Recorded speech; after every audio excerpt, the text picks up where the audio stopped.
Hello and welcome dear students. Hope all of you are well and safe. So here I have come up with chapter number 2 Geography of class 10's Social Science. Okay. The name of the chapter is Environment and Environmental Problems. Environment and Environmental Problems. So first of all what to do? First of all we need to understand about environment. So this topic already we have learned in the smaller classes. What is environment? Whenever we say lattice, this one is one organism. Okay. एक organism, ठीक है. If it is an organism, then the surrounding in which an organism operates, the surroundings in which an organism operates, including air, water, land, natural resources, flora, fauna, human beings and their interrelations together consist of environment. मतलब एक अगर ये organism है तो इसके चारों ओर, ठीक है, चारों ओर all the living and non-living components, ठीक है, components would consists his or her environment. Clear? Okay. Now here, after understanding environment, we will talk about earth. Okay, as we know that earth is the only planet in our solar system. अगर ये सन है, ठीक, so earth किस में आता है? Third. It is the third planet from the sun. It is inner planet also. पहले mercury आ गया, वेनस आ गया, and the third one earth, third planet from the sun. Clear? Earth. It has different spheres. Okay, if we do consider the spheres of earth, earth के spheres कितने होंगे? 4 है. Atmosphere, lithosphere, hydrosphere, biosphere. Okay, let us talk about atmosphere. Atmosphere, the gaseous part which surround the earth, that means air, the air around the earth is the atmosphere. Lithosphere, the solid particles or the solid portion of the earth is lithosphere. Hydrosphere, all the water found, जितने भी पानी अर्थ में मिलता है, whether it is above the surface of the earth, under the surface of the earth or on the surface of the earth, together it consists hydrosphere. Biosphere क्या होता है? Where life form exist, means where animals or any organism do live, and that is biosphere. जहां पर organism, कोई भी organism हो, जिंदा रह पाता है, वही है biosphere. Clear? Let us discuss in details. Now, whenever we say atmosphere, atmosphere consists of air. ठीक है, air around the earth is atmosphere. Now air composed of what? Air composed of gases. Air composed of gases. So what are the gases air is comprised of? The primary gases which air is comprised of are nitrogen, जो abundant quantity में है, 78.08%. Clear? Then we have oxygen which is 20.95%. पहले ये 21% था, अभी धीरे धीरे कम हो रहा है. ओके, ये क्यों कम हो रहा है ये भी डिस्कस करेंगे बाद. उसके बाद क्या क्या है? Then we have argon, then some traces of other gases also, hydrogen, helium, krypton, methane, neon, and most importantly CO2 which is carbon dioxide and the content, या फिर हम बोल सकते हैं the amount of carbon dioxide which is present in the atmosphere is increasing day by day. Okay, that we have atmosphere. फिर अभी हम पढ़ेंगे डिफरेंट स्फीयर्स. एटमॉस्फेयर में एयर है ये हमें पता है, पर different layers of atmosphere are there. Atmosphere के भी डिफरेंट लेयर्स होते हैं. ठीक है, हमारा अर्थ सरफेस से, अर्थ के सरफेस एरिया से लगभग 0 to 10 माइल्स तक, 0 to 10 miles, 1 mile is equal to 1.6 kilometre. Okay, 1 mile is equal to 1.6 kilometre लगभग. Now 0 to 10 miles is troposphere, मतलब 16 किलोमीटर, 0 से लेकर 16 किलोमीटर तक क्या है, अबव द अर्थ सरफेस जो है वो हो गया ट्रोपोस्फियर. और ट्रोपोस्फियर के ठीक ऊपर बाउंड्री, ट्रोपोस्फियर और स्ट्रेटोस्फियर के बाउंड्री के बीच आता है ozone layer, the layer of air which protects the earth from the harmful ultraviolet radiations from the sun. ठीक है, उसी को ओजोन लेयर कहते हैं. क्लियर? ट्रोपोस्फियर है, उसके ऊपर है स्ट्रेटोस्फियर, फिर मेसोस्फियर, थर्मोस्फियर एंड सबसे ऊपर जहां पर स्पेसशिप या स्पेस शटल रन करते हैं दैट इज एक्सोस्फियर. थर्मोस्फियर वो जगह है अबव द अर्थ सरफेस जहां पर सैटेलाइट, आर्टिफिशियल सैटेलाइट्स एक्सिस्ट करता है. मेसोस्फेयर वेयर मेटियोर्स, हमें दूर से दिखाई देता है ना कि टूटता तारा, एक्चुअली वो टूटता तारा होता नहीं है, दैट्स मेटियोर्स. ओके, और जहां पर मेटियोर्स दिखाई देते हैं दैट इज मेसोस्फेयर, उसके नीचे है स्ट्रेटोस्फेयर और फिर है ट्रोपोस्फेयर. और ट्रोपोस्फेयर में ही जितने भी हवाई जहाज है या फिर हेलीकॉप्टर्स है वो कहां पर चलते हैं, ट्रोपोस्फेयर में. Clear? Moving ahead, hydrosphere. Hydrosphere को समझने के लिए हमें समझना होगा वाटर, पानी. वाटर कहां पर है, ऑन मतलब अर्थ सरफेस के ऊपर हो, अंडर मतलब अर्थ सरफेस के नीचे हो. अगर ये लाइन अर्थ सरफेस है, ठीक है, ये अगर अर्थ सरफेस है, clear, on the earth surface, under the earth surface या फिर अबव द अर्थ सरफेस हो, all the water bodies together is hydrosphere. Clear? तो इतना सारा पानी होने के बावजूद हमें पानी की कमी क्यों महसूस होती है, रीजन बताते हैं. ठीक है, out of the water available on the earth, जितने भी वाटर अवेलेबल है ऑन द अर्थ, इसमें से 96.5% तो कहां पर है, ओशन में है पानी. उसके बाद अदर सलाइन वाटर 0.9% है. Only 2.5% fresh water is available for us. But उसी 2.5% में से ग्लेशियर में है 68.7%, ग्राउंड वाटर रिजर्व है 30.1%. It means that surface water which is available for human beings और for other organism for their own use only 1.2%. Okay, but इसी 1.2% में भी ग्राउंड में भी, एकदम डीप अंडर द ग्राउंड में भी आइस फॉर्म है जिसमें 69% है. लेक्स में पाया जाता है 20.09% और एटमॉस्फेयर हवा में 3% रहता है. लिविंग थिंग्स में पाया जाता है 0.26%, रिवर्स में 0.49% जो हमारे लिए अवेलेबल होता है. क्लियर?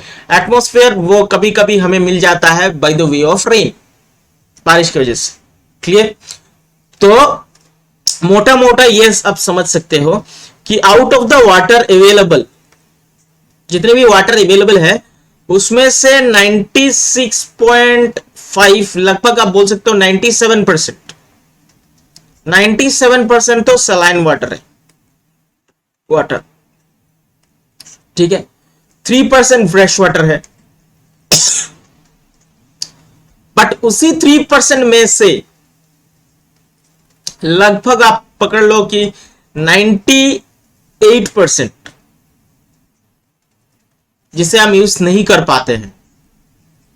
और उसी 3% का जो 2% है वो भी हमारा यूज के बाहर है, जो अगर चाहे तो यूज कर सकते हैं। इसीलिए पानी की इतनी कमी है। पानी तो है बट फ्रेश वाटर बहुत कम है। Clear? Next will talk about the solid sphere of the earth, which is lithosphere. Lithosphere is the outer part of the earth consisting of the crust and upper mantle. Let us discuss about the inner portion of the earth. अर्थ के अंदर हम जितने भी जाते हैं, ठीक है, लगभग अगर अर्थ के अंदर हम लोग 6378 किलोमीटर तक जाएंगे तब क्या क्या है? इनर कोर जो मॉल्टन स्टेट में है, ठीक है। Then we have outer core, उसके ऊपर है मेंटल। मेंटल में भी क्या है? Upper mantle and lower mantle. जो अपर मेंटल और क्रस्ट एकदम ऊपर वाला हिस्से को बोलते हैं क्रस्ट। अपर मेंटल और क्रस्ट का हिस्सा है जो सॉलिड फॉर्म में है, उसी को कहते हैं लिथोस्फीयर। क्लियर? Now biosphere. तो बायोस्फीयर क्या होता है? It is a sphere of the earth surface where atmosphere, hydrosphere, lithosphere तीनों एक साथ जुड़ जाते हैं and which help life to sustain, which helps life for sustainability। ठीक है, और इसी स्फीयर को कहते हैं biosphere. Biosphere is that sphere of the earth where life is possible, जहां पर लोग जीवित रह पाते हैं। तो जिंदा रहने के लिए क्या चाहिए? हवा भी चाहिए होगा, पानी भी चाहिए होगा, रहने के लिए जगह भी चाहिए होगा। तो हवा, पानी और मिट्टी जहां पर मिल जाता है, and that is biosphere. Clear है? Okay, moving ahead. Now we will talk about most important factors which are responsible for the rapid change in environment। आज के environment में rapid changes क्यों हो रहे? पहला change हो रहा है population growth की वजह से। ध्यान से देखो, पूरे वर्ल्ड में लगभग 775.28 करोड़ लोग रहते हैं, इंसान है। तो जितने भी इंसान होगा, इंसान को जिंदा रहने के लिए क्या चाहिए? Mostly food, cloth and shelter. तो क्लॉथ तो लोग खरीद सकते हैं, बना सकते हैं, बट ने for food and shelter, food and shelter, ठीक है। We are largely dependent on environment, environment के ऊपर डिपेंडेंट है। So as the population is growing day by day, so demand for shelter and food also increasing day by day. That's why maximum resources which are available into the nature, people are extracting it। जैसे जैसे extract हो रहा है उसी तरीके से इसी से एनवायरमेंट में डिसबैलेंस क्रिएट हो रहा है, और इसी की वजह से एनवायरमेंट में चेंजेस दिखाई दे रहे हैं। क्लियर? दूसरा, बट नाउअडेज सिर्फ ये तो प्रिमिटिव स्टेज में था कि फूड, शेल्टर और cloth what is available into the nature, उसी से लोग चला लेते थे। बट अभी लोग सिविलाइज्ड है। जैसे ही लोग सिविलाइज्ड हो गए हैं, उनका डिमांड फॉर एक्सिस्टेंस भी चेंज हो चुका है। अभी सिर्फ फूड होने से नहीं चलेगा, फूड को प्रोसेस करके भी दिया जाता है। तो प्रोसेस के लिए क्या चाहिए? इंडस्ट्री। ठीक है, इंडस्ट्रियलाइजेशन हो रहा है। इंडस्ट्रियलाइजेशन होने की वजह से क्या हो रहा है? Rapid industrialization, harmful emission of gases and waste into the environment, harmful emission of gases and waste into the environments leading to the rapid change in earth's environment। clear? next हो गया urbanization। लोग जितने ज्यादा civilized हो रहे हैं, they are all becoming lazy, they are becoming lazy। उनको सब काम और सब कुछ कोई और करके देने से ज्यादा अच्छा होता है। तो इसीलिए क्या हो रहा है कि लोग सिविलाइज्ड होते जा रहे हैं, उनका डिमांड बढ़ रहा है, और उनका लाइफस्टाइल चेंज हो रहा है, इसके वजह से अर्बनाइजेशन हो रहा है, ठीक है। और अल्टीमेटली उसका इफेक्ट किसके ऊपर आ रहा है? एनवायरनमेंट के ऊपर। जितने ज्यादा अर्बनाइजेशन होगा, अल्टीमेटली क्या हो रहा है, ध्यान से देखिए। अर्बनाइजेशन मतलब rural areas are being converted into urbans, मतलब टाउन्स एंड सिटीज में कन्वर्ट हो रहे हैं रूरल एरियाज, इसी को बोलते हैं अर्बनाइजेशन। तो अर्बन सिटीज या टाउन्स बनाने के लिए क्या करना पड़ेगा? क्या करना पड़ेगा? डिफोरेस्टेशन, पेड़ काटे जा रहे हैं, ठीक है। एग्रीकल्चरल लैंड जो था उसको भी कन्वर्ट किया जा रहा है अर्बन लैंड में, अल्टीमेटली इफेक्टिंग एनवायरमेंट, पेड़ काटे जा रहे हैं, ऑक्सीजन शॉर्टेज हो रही है। फिर बहुत सारे ऐसे देखना कि मैंने खुद देखा है, चेन्नई का जो ग्राउंड वाटर लेवल है, ग्राउंड वाटर लेवल, ठीक है, ground water level is actually in the path of extinction. Ground water reserve तो खत्म ही हो रहा है। रीजन क्या है? देखिए, लोग क्या करते हैं कि घर तो बनाते हैं, वो कंक्रीट वॉल्स का बिल्डिंग बना लेते हैं और अपने घर का आंगन में भी कंक्रीट वॉल्स लगा देते हैं, ड्रेन में भी कंक्रीट है। तो जितने भी बारिश होने के बाद ये जो ग्राउंड वाटर रिजर्व है उसको फिल होने के लिए मिट्टी के अंदर से पानी तो जाना पड़ेगा ना, बट नाउअडेज यहां पर कंक्रीट वॉल हो गया है तो पानी अंदर घुसेगा कैसे? तो इसीलिए ग्राउंड वाटर लेवल भी खत्म हो रहा है। अर्बनाइजेशन का मोस्ट बैड इफेक्ट है ग्राउंड वाटर लेवल का खत्म होना, एग्रीकल्चरल लैंड को कन्वर्ट किया जा रहा है इनटू द अर्बन लैंड, और पेड़ की कटाई। ये तीनों वर्स्ट इफेक्ट ऑफ अर्बनाइजेशन है और ultimately leading to change in earth environment. Clear? Expansion of transport and communication, yes we can say, जैसे कि मोबाइल टावर। आप लोगों ने एक फिल्म तो देखी होगी 2.0, जिसमें मोबाइल टावर का बैड इफेक्ट बताया गया है, कैसे मोबाइल टावर से जो हार्मफुल इंफ्रारेड रेड्स निकलते हैं, ठीक है नहीं? ये इंफ्रारेड रेस बर्ड जब एक पास होता है उसके शरीर में इंजेक्ट हो जाता है and birds become sick and ultimately dies. Clear? Transportation जितना बढ़ रहा है, गाड़ियां बढ़ रही है, so leading to emission of harmful gases after the combustion of fossil fuels की बहुत ज्यादा ईंधन बहुत ज्यादा खत्म हो रहा है, ईंधन बहुत ज्यादा कम में आ रहा है, जल रहा है, कंबशन ऑफ फॉसिल फ्यूल। इससे हार्मफुल इफेक्ट क्या होता है इसका? emission of harmful gases into the atmosphere like CO2, CFC, methane, है कि नहीं? इसका अल्टीमेटली इफेक्ट किसके ऊपर आ रहा है? एनवायरनमेंट के ऊपर आ रहा है। डेसर्टिफिकेशन की सिंपल सेंस में क्या बोल सकते हैं?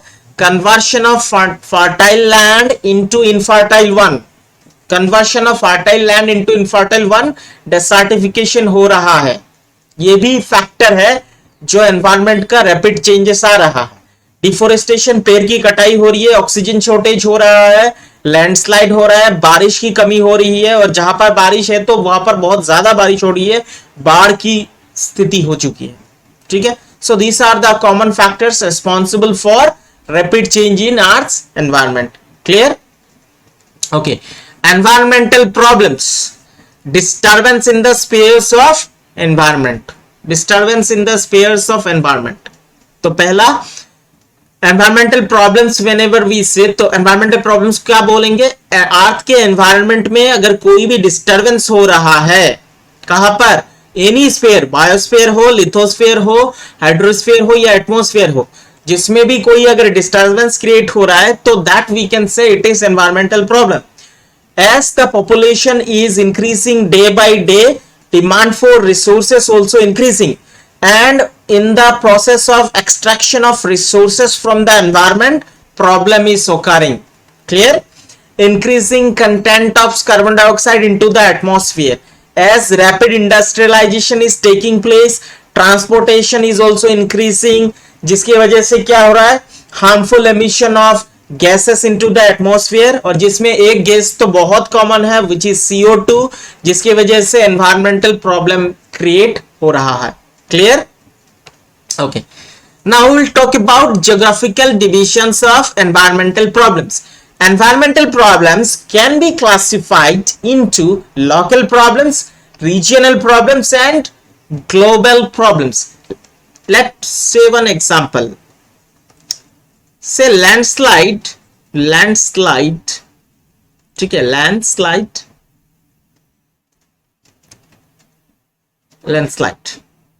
okay, landslide in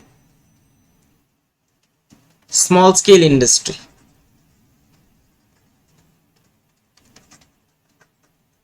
ओके, समझ लो कि एक छोटा सा इंडस्ट्री है और वहां पर कहीं पर लैंडस्लाइड हो रहा है।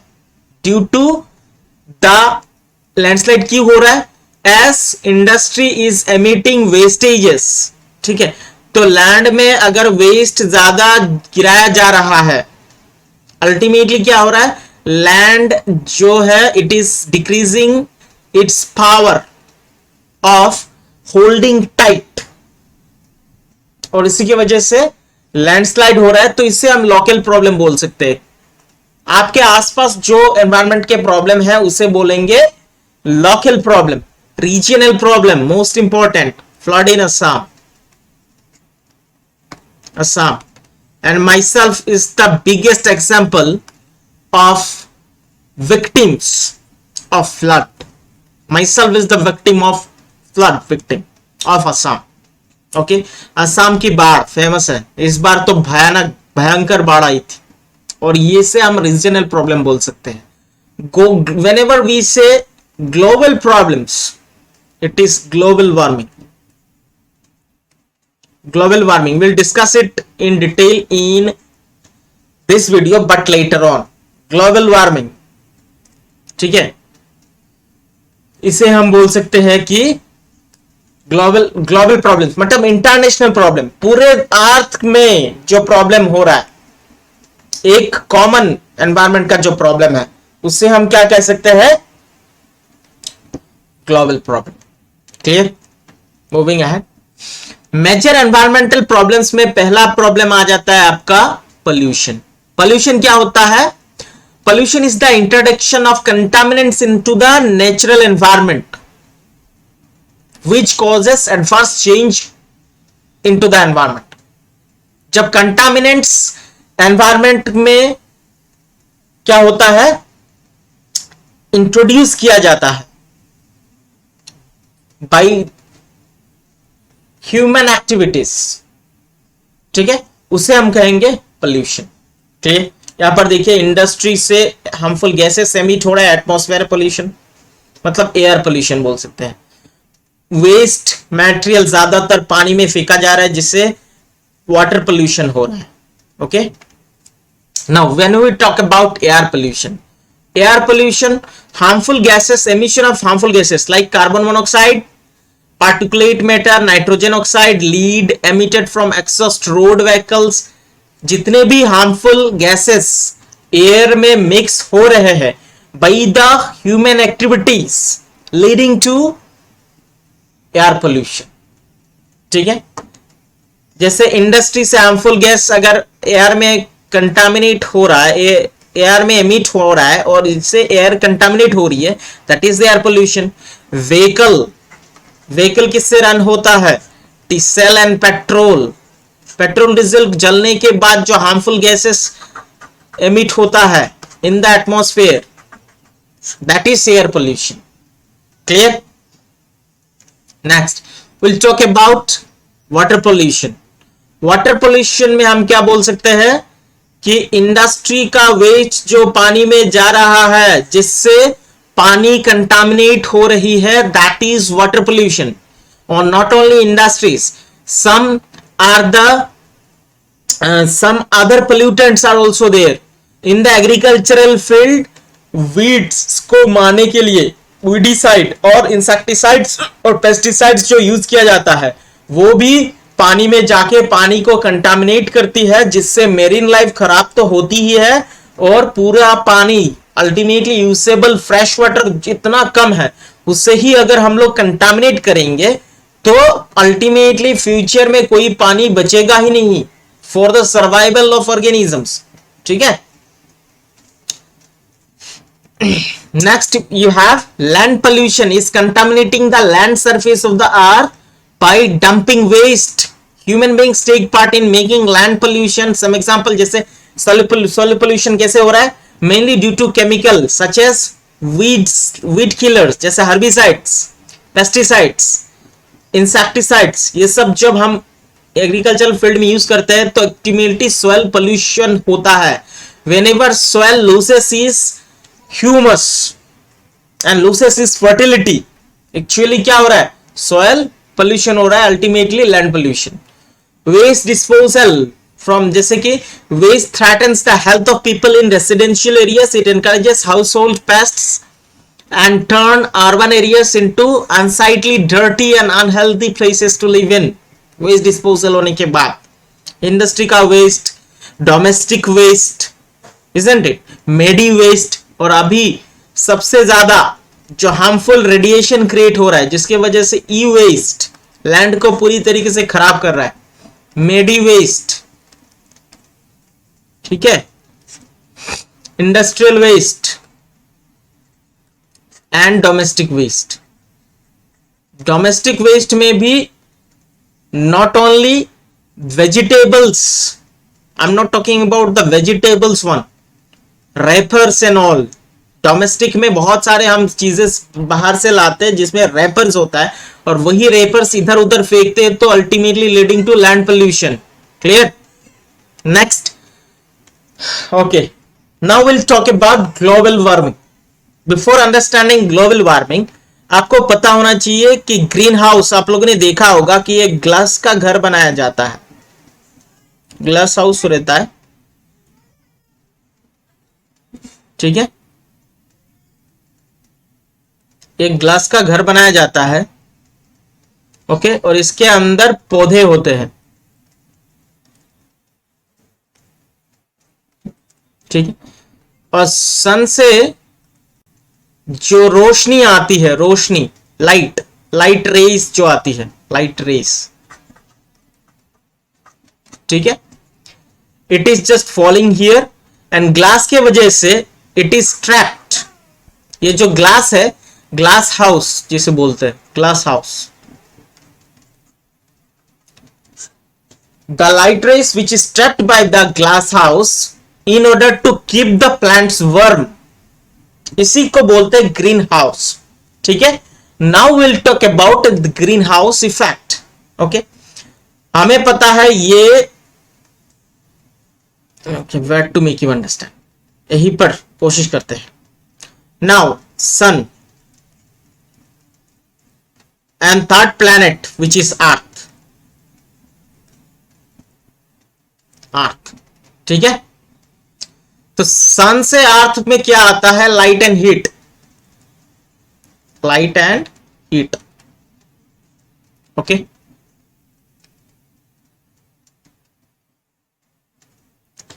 अर्थ receive light and heat from the sun. ठीक है। अर्थ क्या रिसीव करता है? Light and heat from sun. Sun receive करता है light and heat. Okay, before reaching this light rays into the earth, it has to pass through different layer of atmosphere, as already we discussed, different layers of atmosphere. और troposphere के ठीक boundary में है ozone layer, ozone layer. ठीक है। which protects our earth from the harmful ultraviolet rays, radiation। Okay, तो कुछ सन से जो अल्ट्रावायलेट क्या आता है, अल्ट्रावायलेट रेडिएशंस बोल सकते हैं हम लोग, अल्ट्रावायलेट रेज आता है, इट बाउंसेस बैक, रिटर्न चला जाता है यूवी रेज, ठीक है। But there are some other, ठीक है,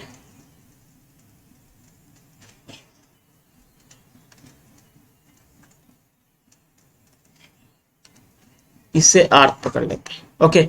but there are some other rays which just earth में आ जाता है, ठीक है। सो अर्थ का जो सरफेस है, it absorbs some sort, it absorbs कुछ, some rays it absorbs and some repels, कुछ बाउंस बैक करता है, okay. But during bouncing back there are some gases which is in the atmosphere which traps, कुछ gases है atmosphere में जो which traps the reflecting rays of the sun, trap कर लेता है। उन गैसेस में इंपॉर्टेंट क्या क्या है मैं बता देता हूं। एक हो गया कार्बन डाइऑक्साइड, मीथेन, ठीक है, और CFC, क्लोरोफ्लोरोकार्बन। ये तीन गैसेस मोस्टली रिस्पॉन्सिबल है टू ट्रैप द हार्मफुल, बोल सकते हैं, या फिर to trap the sun rays at the time of reflecting back, okay. जिसकी वजह से आज का जो एटमॉस्फेयर है, earth atmosphere, that is in the troposphere में क्या होता है, अर्थ का नॉर्मल टेम्परेचर बढ़ जाता है। Earth temperature is increasing due to the trapping of reflecting rays by the greenhouse gases. Clear? और उसी चीज को बोलते हैं ग्लोबल वार्मिंग. क्लियर? इसे ग्रीन हाउस क्यों कहा गया? ग्रीन हाउस में जैसे लाइट रेज को ट्रैप कर लेता है ताकि प्लांट्स वार्म रह पाए, तो excess of everything is very bad. Light ray भी अगर ज्यादा लाइट हाउस जो है या ग्रीन हाउस जो है ज्यादा लाइट रे को ट्रैप कर लेगा तो जितने भी पौधे हैं जल जाएंगे, है कि नहीं? तो उसी तरीके से जितने भी ग्रीन हाउस गैसेस है, if it starts trapping more than usual the rays, reflecting rays, तब क्या होगा? अर्थ की टेम्परेचर बढ़ जाएगी. और जितना ज्यादा बढ़ेगा उसमें क्या क्या इफेक्ट आएगा? पहला इफेक्ट तो देख लीजिए, ये एक बियर है. Even that bear is not getting space to live. Melting, glaciers melt होगा, ग्लेशियर्स मेल्ट होगा. वैसे ही पूरे वर्ल्ड में, मतलब पूरे अर्थ में 71% तो पानी है, water, only 29% land. And due to the global warming ये लैंड भी कम हो जाएगा क्योंकि बाढ़ आएगी और ज्यादातर हिस्सा पानी के नीचे चला जाएगा. क्यों? ग्लेशियर्स मेल्ट हो रहे हैं. ग्लेशियर्स मेल्ट क्यों हो रहा है? ग्लोबल वार्मिंग की वजह से अर्थ का टेम्परेचर बढ़ रहा है. क्यों? क्योंकि ये जो गैसेस है CO2, मीथेन एंड CFC, ये एटमॉस्फेयर में ज्यादा एमिट हो रहा है due to the regular human activities. Clear है? यहां पर एक फोटो बहुत अच्छे से दिखाया गया है कि नेक्स्ट 100 ईयर में क्या हो सकता है. Bush fire. बुश फायर मतलब जंगल में आग लग जाएगी. रीजन क्या है? जंगल में आग लगने का कारण क्या है कि earth temperature would increase, temperature ज्यादा बढ़ेगा. क्यों? ग्लोबल वार्मिंग की वजह से. क्योंकि गैसेस जो रेज को, लाइट रेज को ट्रैप करते हैं वो बढ़ जाएगा, तो लाइट रेज बाहर रिफ्लेक्ट होकर जा नहीं पाएगा. इसी की वजह से अर्थ का टेम्परेचर बढ़ेगा और जिससे बुश फायर होगा, सीवियर ड्रॉट होगा, पानी की कमी हो जाएगी, तो ड्रॉट दिखाई देगा. बहुत सारा लार्ज स्केल में एक्सटिंक्शन होगा ऑर्गेनिज्म का. Okay, clear? I think you have understood the global warming. Okay.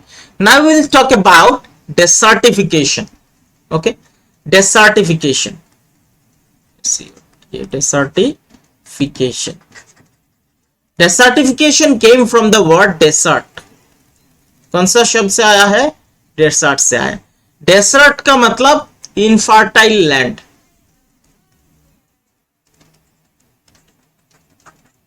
ठीक है, तो अल्टीमेटली डेसर्टिफिकेशन हम क्या किसे कहेंगे? Conversion of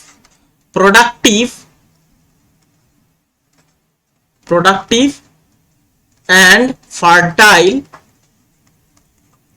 land into dessert या बैरन लैंड, इसे बोलते हैं डेसर्टिफिकेशन। इधर देखिए, इधर ये वाला हिस्सा पूरा सूखा है, इधर घास है। तो डेसर्टिफिकेशन का कारण क्या क्या हो सकता है? पहला तो ओवरग्रेजिंग, कैटल अगर ओवरग्रेज कर ले, ग्रेजिंग मतलब घास ये अगर पूरा खा जाए कैटल, और if land loses is fertility which helps in the growth of plant, तब डेसर्टिफिकेशन होगा। दूसरा, डिफोरेस्टेशन भी एक कारण है जिसके वजह से हो सकता है डिफोरेस्टेशन। और क्या बोल सकते हैं?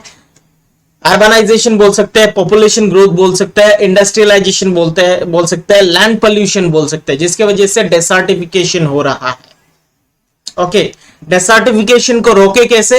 एफोरेस्टेशन, ज्यादा से ज्यादा पेड़ लगाओ।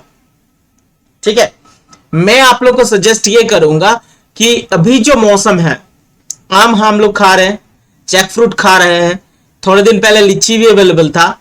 ठीक है, जितने भी फ्रूट्स आप खाते हो उसके सीड्स को यहां वहां मत फेंको, कम से कम उस सीड्स को एक पर्टिकुलर जगह में फेंको जहां से कम एक पौधा आए। तो अगर आप 10 आम भी खाते हो और उसमें से एक पेड़ भी आ जाता है, तब भी आप जो खा रहे हो, it is your returning back to the environment. Environment is giving you fruits, veggies, आपका खाना, but what are you returning to the environment? Isn't it clear? So that's it. I hope you have understood the chapter. और next chapter आपको कौन सा पढ़ाओ, आप comment box के ऊपर आके कमेंट कर देना। ठीक है, so that's it, good bye.